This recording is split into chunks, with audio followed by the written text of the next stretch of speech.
Hi hello ನಮಸ್ಕಾರ. ನಾನು ನಿಮ್ಮ ಯುವ ಪಡುಕೋಣೆ. ಇವತ್ತಿನ ಮೊದಲನೇ ಕಾಲರ್ ಶಿರಾದಿಂದ ಅನಿತಾ ಅವರು ಕಾಲ್ ಮಾಡಿದ್ದಾರೆ. ಅವರ ಪ್ರೀತಿಯ ಕಥೆನ ನಮ್ಮ ಜೊತೆ ಹಂಚ್ಕೊಂಡಿದ್ದಾರೆ. ದಯವಿಟ್ಟು ಅದನ್ನ ಕೇಳಿಸ್ಕೊಂಬನ್ನಿ. ಸರ್ ನನ್ನ ಹೆಸರು ಅನಿತಾ ಅಂತೇಳಿ. ನಂದು ಬಂದು ಶಿರಾ. ಓಕೆ, ಶಿರಾ. ಕೇಳಿದ್ದೀನಿ. ಓಕೆ. ಶಿರಾ ಸರ್. ನಂದು ಬಂದು 5 ವರ್ಷದ ಲವ್ ಸರ್ ಇದು. ಹಾ ಹಾ 5 ವರ್ಷದ ಲವ್ ಅಲ್ಲಿ ಸ್ಟಾರ್ಟಿಂಗ್ ಎಲ್ಲ ತುಂಬಾ ಚೆನ್ನಾಗಿ, ಅಂದ್ರೆ ಸ್ಟಾರ್ಟಿಂಗ್ ಎಲ್ಲ ತುಂಬಾ ಚೆನ್ನಾಗೇ ಇರುತ್ತೆ. ಬಟ್ ಅವನು ಈಗಲೂ ಕೂಡ ಕಾಂಟ್ಯಾಕ್ಟ್ ಇದ್ದಾರೆ, ಕಾಂಟ್ಯಾಕ್ಟ್ ಇಲ್ಲ ಅಂತಲ್ಲ. ಓಕೆ.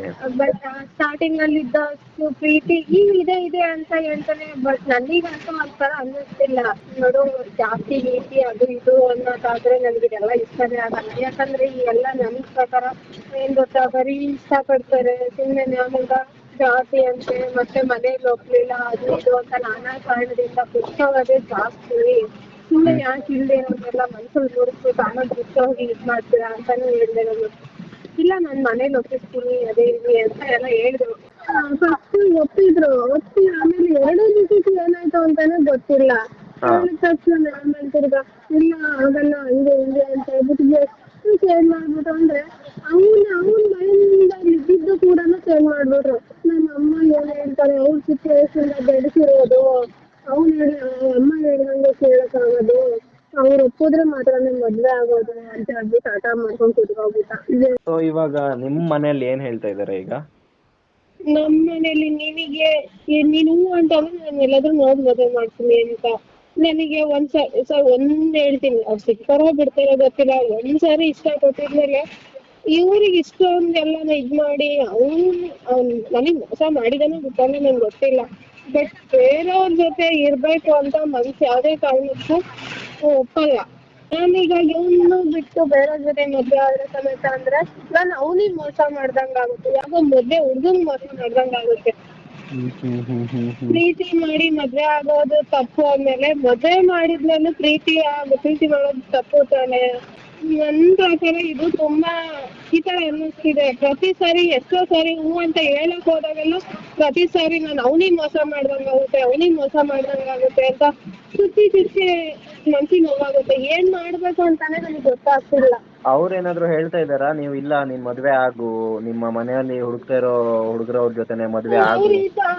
ನಾನು ನಿನ್ ಜೊತೆ ಬೇಕಾದ್ರೆ ಯಾವಾಗ್ಲೂ ನಿನ್ ಜೊತೆಗೆ ಇರ್ತೀನಿ, ನೀನ್ ಬಿಟ್ಟು ನಾನು ಹೋಗಲ್ಲ. ಯಾವುದೇ ಕಾರಣಕ್ಕೂ ನನ್ನ ಜೀವನ ಪೂರ್ತಿ ನನ್ ಮದ್ವೆ ಅಂತೂ ನಾನು ಆಗಲ್ಲ. ನಾನು ಯಾರನ್ನು ತೋರಿಸಿದ್ರು ನನ್ ಮದ್ವೆ ಅಂತೂ ಆಗಲ್ಲ. ನಿನ್ ಜೊತೆಗೆ ನಾನು ಯಾವಾಗ್ಲೂ ಇರ್ತೀನಿ, ನೀನ್ ಮದ್ವೆ ಆಗು. ನಿನ್ ಲೈಫ್ ಚೆನ್ನಾಗ್ ನೋಡ್ಕೋ, ನೀನ್ ಯಾವ್ದೇ ಕಾರಣಕ್ಕೂ ನಿನ್ ಬಿಡಲ್ಲ, ನಿನ್ ಜೊತೆಯಲ್ಲೇ ಇರ್ತೀನಿ ಅಂತಾರೆ. ಈ ತರ ಕಾರಣ ಕೊಟ್ರೆ ನನ್ ಏನ್ ಮಾಡ್ಬೇಕು, ನನಗೆ ಏನ್ ಹೇಳ್ಬೇಕು? ಇಲ್ಲ ಮ್ಯಾಮ್, ಅದೆಲ್ಲ ಆಗದೆ ಇರೋದು. ನೀವು ಫಸ್ಟ್ ಕ್ಲಾರಿಟಿ ತಗೊಳ್ಳಿ. ಕ್ಲಾರಿಟಿ ಅಂದ್ರೆ ಅದೇ ಹೇಳ್ತೀನಿ ನಾನು. ಅವ್ನು ಏನ್ ಹೇಳಿದ್ರು ಬಿಟ್ಟಿರಲ್ಲ. ಸೊ ಇವಾಗ ನೀವು ಫೈನಲ್ ಏನ್ ಹೇಳಕ್ ಇಷ್ಟಪಡ್ತೀರಾ ಮ್ಯಾಮ್? ಏನ್ ಮಾಡ್ಬೇಕಂತ ಇದೀರಾ? ಏನ್ ಹೇಳೋಕ್ ಇಷ್ಟಪಡ್ತೀರಾ? ಇಲ್ಲ ಸರ್, ಇದು ನಾನು ಏನ್ ಮಾಡ್ಬೇಕು ಅಂತ ತುಂಬಾ ಸಲ ಎಷ್ಟೋ ತರ ಡಿಸಿಷನ್ ಮಾಡಿದೀನಿ. ನಾನು ಬಿಟ್ಬಿಟ್ಟು ನಾನು ಅಟ್ಲೀಸ್ಟ್ ಆಗಲ್ಲ ಅಂತ ಒಂದಂತೂ ನನ್ನ ಮನ್ಸಲ್ಲಿ ಆಲ್ರೆಡಿ ಇದಾಗ್ತಿದೆ ಸರ್. ಏನೇ ಮಾಡಿದ್ರು ಬೇರೆಯವ್ರಿಗೆ ನಾನು ಮೋಸ ಮಾಡಕ್ಕಂತೂ ನಾನು ಇಷ್ಟಪಡದೆ ಇರೋಳು. ಎಲ್ಲಾದ್ರೂ ಸರಿ, ಹೇಗಿದ್ರು ಒಂದು ದುಡಿಯೋ ಶಕ್ತಿ ಅಂತೂ ಇದೆ. ದೇವ್ರು ಎಲ್ಲಾದ್ರೂ ಒಂದ್ ದಾರಿ ತೋರ್ತಾನೆ. ನಾನು ಎಲ್ಲಾದ್ರೂ ಒಂಟಿಯಾಗಿರ್ಬೇಕು ಅಂತ ಪ್ರಯತ್ನ ಪಡ್ತಾ ಇದ್ದೀನಿ. ಬಟ್ ಅದಕ್ಕೆ ನಾನು ಸ್ವಲ್ಪ ಯಾರಾದ್ರೂ ಸಪೋರ್ಟಿವ್ ಆಗಿದ್ರೆ ನಾನು ಒಬ್ಳೆ ಇರ್ತೀನಿ ಅನ್ನೋ ಧೈರ್ಯ ನನಗಿದೆ. ಆದ್ರೂ ನನ್ನ ಪ್ರಯತ್ನ ಪಡ್ತೀನಿ. ಏನ್ ಗೊತ್ತಾ, ನಾನು ಆಗ್ಲಿ ಬಿಡ್ಲಿ ಅವ್ನ ಎಲ್ಲೇ ಇರ್ಲಿ ಚೆನ್ನಾಗಿರ್ಲಿ ಅಂತ ಹೇಳಂತೂ ನಾನು ಬಯಸ್ತೀನಿ. ನಾನು ಫೈನಲ್ ಆಗಿ ನೀವು ಏನ್ ಹೇಳಕ್ ಇಷ್ಟಪಡ್ತೀರಾ? ನಿಮ್ಮ ಹುಡ್ಗನ್ಗೆ ಏನ್ ಹೇಳಕ್ ಇಷ್ಟಪಡ್ತೀರಾ ಅದನ್ನ ಹೇಳಿ. ಏನಿಲ್ಲ ಸರ್, ನನ್ ಸಿಗ್ಲಿ ಬಿಡ್ಲಿ ಒಂದಂತ ಸತ್ಯ, ಅವನ ಎಲ್ಲೇ ಇರ್ಲಿ ಹೇಗೆ ಇರ್ಲಿ ಚೆನ್ನಾಗಿರ್ಬೇಕು ಅಂತ ಅಷ್ಟೇ. ಓಕೆ. ಈ ಕ್ಯಾಸ್ಟ್ ಅಂತ ಮಾತಾಡ್ತಾರಲ್ಲ, ಕ್ಯಾಸ್ಟ್ ಆ ಕ್ಯಾಸ್ಟ್ ಇಲ್ಲ ಅದಕ್ಕೊಂದು ಹೇಳ್ತೀನಿ ಸರ್. ಇಂಥವ್ರಿಗೆ ಯಾವ್ದೇ ಕಾರಣಕ್ಕೂ ಅಂತವ್ರಿಗೆ ಅಂತ ಒಂದ್ ಮಾತು ಹೇಳ್ತೀನಿ ಸರ್. ಯಾವ್ದೇ ಕಾರಣಕ್ಕೂ ಇಷ್ಟಪಟ್ಮೇಲೆ ಜಾತಿನೇ ಆಗ್ಲಿ, ತಂದೆ ತಾಯಿನೇ ಮತ್ತೊಂದೇ ಆಗ್ಲಿ, ಯಾವ್ದೇ ಕಾರಣಕ್ಕೂ ನಂಬಿರೋ ಜೀವ ಮಾತ್ರ ಯಾವ್ದೇ ಕಾರಣಕ್ಕೂ ಬಿಡ್ಬೇಡ್ರಿ. ತಂದೆ ತಾಯಿ ಇವತ್ತಲ್ಲ ನಾಳೆ ಬಂದೇ ಬರ್ತಾರೆ. ನನ್ನ ಪ್ರಕಾರ ಇವತ್ತಲ್ಲ ನಾಳೆ ಬಂದೇ ಬರ್ತಾರೆ. ಆದ್ರೆ ಪ್ರೀತಿ ದುಡ್ಡಿ ಕೈ ಬಿಟ್ರೆ ಮಾತ್ರ ಜೀವನ ಪೂರ್ತಿ ಯಾವ್ದೇ ಕಾರಣಕ್ಕೂ ಮತ್ತೊಂದ್ಸರಿ ಆ ಪ್ರೀತಿ ಮತ್ತೆ ಸಿಗೋದೇ ಇಲ್ಲ. ಯಾರ ಕಡೆಯಿಂದನೂ ಆ ಪ್ರೀತಿ ಮತ್ತೆ ಸಿಗೋದಿಲ್ಲ. ಆದ್ರೆ ತಂದೆ ತಾಯಿ ತನ್ನ ಮಕ್ಕಳನ್ನ ಯಾವ್ದೇ ಕಾರಣಕ್ಕೂ ಎಷ್ಟೇ ತಪ್ಪು ಮಾಡಿದ್ರು ಸಮೇತ ಅವ್ರು ಬಿಟ್ಕೊಡಲ್ಲ. ಇವತ್ತಲ್ಲ ನಾಳೆ ಅವ್ರು ಬಂದೇ ಬರ್ತಾರೆ. ಯಾವ್ದೇ ಕಾರಣಕ್ಕೂ ಜಾತಿ ಅನ್ನೋ ಒಂದು ಇದನ್ನ ಇಟ್ಕೊಂಡು ಯಾವ ಪ್ರೀತಿನ ಮಾತ್ರ ಕಳ್ಕೋಬೇಡ್ರಿ ಅಂತ ಇದ್ ನೋಡ್ತೀನಿ. ಪ್ರೀತಿ ಮಾಡಿದ್ಮೇಲೆ ಜಾತಿನ ಮಧ್ಯೆ ತರಬೇಡಿ. ಜಾತಿ ಜಾತಿನೇ ನೋಡ್ಕೊಂಡು ಪ್ರೀತಿ ಆಗ್ಲಿ ಮಾಡೋದಾದ್ರೆ ಪ್ರೀತಿನೇ ಮಾಡಕ್ ಪ್ರೀತಿನೇ ಹೋಗ್ಬೇಡಿ. ಮಾಡ್ಬೇಡ್ರಿ. Thank you so much. ನಮ್ಮ ವಿಡಿಯೋಸ್ ಎಲ್ಲ ನೋಡ್ತಾ ಇರ್ತೀರಾ ನೀವು? ಹೌದು ಸರ್, ನೋಡ್ತಾ ಇರ್ತೀನಿ. ನೋಡಿದ ತಕ್ಷಣ ನಮ್ಗೆ ಈ ತರ ನಾವ್ ಶೇರ್ ಮಾಡ್ಕೋಬೇಕು ಅಂತ ಅನ್ನಿಸ್ ತಕ್ಷಣ DM ಮಾಡಿದ್ದು ಸರ್. ಹೌದಾ? Okay okay, thank you. ನಿಮ್ಮ ಜೊತೆ ಮಾತಾಡಿ ತುಂಬಾ ಖುಷಿ ಆಯ್ತು. ನಿಮ್ಮ ಆರೋಗ್ಯನ ಚೆನ್ನಾಗಿ ನೋಡ್ಕೊಳ್ಳಿ, ಓವರ್ ಟೆನ್ಷನ್ನ ಮಾಡ್ಕೊಬೇಡಿ.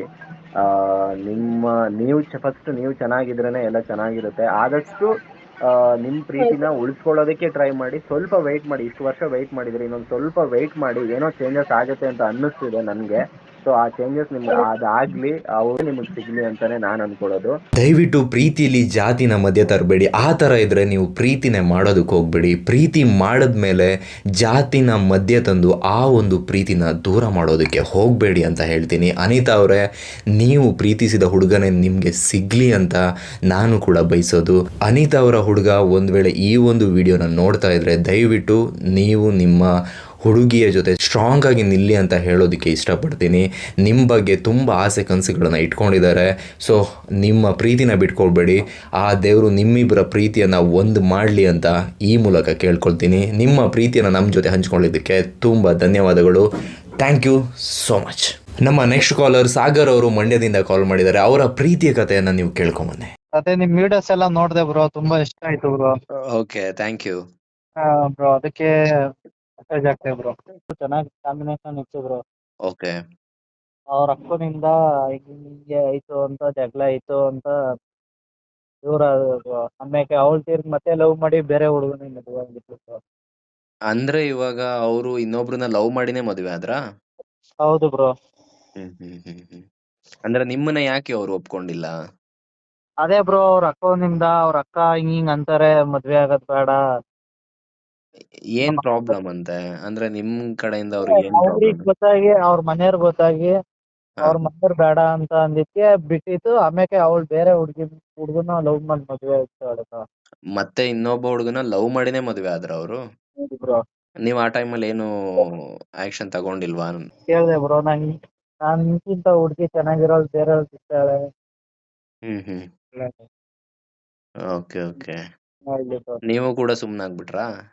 ಇಲ್ಲ ಬ್ರೋ, ನಾನು ಕೈಯೆಲ್ಲ ಕುಯ್ಕೊಂಡು ಹ. ಅವ್ರಿಗೋಸ್ಕರ ಸಿಗರೇಟ್ ಎಲ್ಲ ಸುಟ್ಕೊಂಡು ಹ. ಅವಳಿಂದಾನೇ ಡ್ರಿಂಕ್ ಕಲ್ತೆ ಬ್ರೋ. ಡ್ರಿಂಕ್ ಬಿಟ್ಬಿಟ್ಟಿದೆ. ಓಕೆ.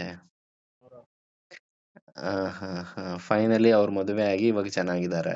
ಹೌದು ಬ್ರೋ, ಅವಳು ಬಿಟ್ರೆ ತಿರ್ಗಿ ಯಾರನ್ನೂ ಲವ್ವೇ ಮಾಡಿಲ್ಲ ಬ್ರೋ. ಇನ್ನ ಅವ್ರ ಮೇಲೆ ಬಂದ ಫೀಲ್ ಮಾತ್ರ ಬೇರೆಯವ್ರ ಮೇಲೆ ಬರೋವಲ್ಲ ಬ್ರೋ. ಹೌದು ಹೌದು ಹೌದು. ನಿಮ್ ಹುಡ್ಗಿಗ್ ಒಂದ್ ಮಾತ್ ಹೇಳಿ ಅಂದ್ರೆ ಏನ್ ಹೇಳಕ್ ಇಷ್ಟಪಡ್ತೀರಾ? ಬ್ರೋ ಎಲ್ಲೇ ಇರ್ಲಿ ಹೇಗೆ ಇರ್ಲಿ ಚೆನ್ನಾಗಿರ್ಲಿ ಬ್ರೋ, ಅಷ್ಟೇ ಬ್ರೋ. Okay, super. ಫಿಕ್ಸ್ ಆಗಿ ಮಾತಾಡಿಸ್ಲಿ ಅಂತೀನಿ ಬ್ರೋ. ಓಕೆ, ಇವಾಗ ಅವ್ರು ಚೆನ್ನಾಗಿದ್ದಾರೆ ಅಲ್ವಾ? ಹಾ ಬ್ರೋ, ಚೆನ್ನಾಗಿದ್ದಾರೆ. ಚೆನ್ನಾಗಿರ್ಲಿ ಬ್ರೋ. ಏನ್ ಹೇಳಕ್ ಇಷ್ಟಪಡ್ತೀರಾ ಸಾಗರ್ ಇಂಥವ್ರಿಗೆಲ್ಲ? ಏನ್ ಹೇಳಿ ಬ್ರೋ, ಹ್ಮ್. ಒಟ್ನಲ್ಲಿ ಲವ್ ಮಾಡೋರೆ ಮದ್ವೆ ಆಗೋ ರೀತಿ ಲವ್ ಮಾಡ್ಬೇಕು, ಇಲ್ಲ ಅಂದ್ರೆ ಲವ್ ಮಾಡಕ್ಕೆ ಹೋಗ್ಬಾರ್ದು ಬ್ರೋ. Correct, super. ಕಾಟಾಚಾರಕ್ಕೆಲ್ಲ ಲವ್ ಮಾಡಕ್ ಹೋಗ್ಬಾರ್ದು ಬ್ರೋ. ಸಾಗರ್ ಅವರೇ, ನಿಮ್ಮ ಮುಂದಿನ ಜೀವನ ತುಂಬ ಚೆನ್ನಾಗಿರಲಿ, ನಿಮಗೆ ಒಳ್ಳೇದಾಗಲಿ ಅಂತ ಹೇಳೋದಕ್ಕೆ ಇಷ್ಟಪಡ್ತೀನಿ. ನಿಮ್ಮ ಕಥೆನ ನಮ್ಮ ಜೊತೆ ಹಂಚ್ಕೊಳ್ಳೋದಕ್ಕೆ ಧನ್ಯವಾದಗಳು.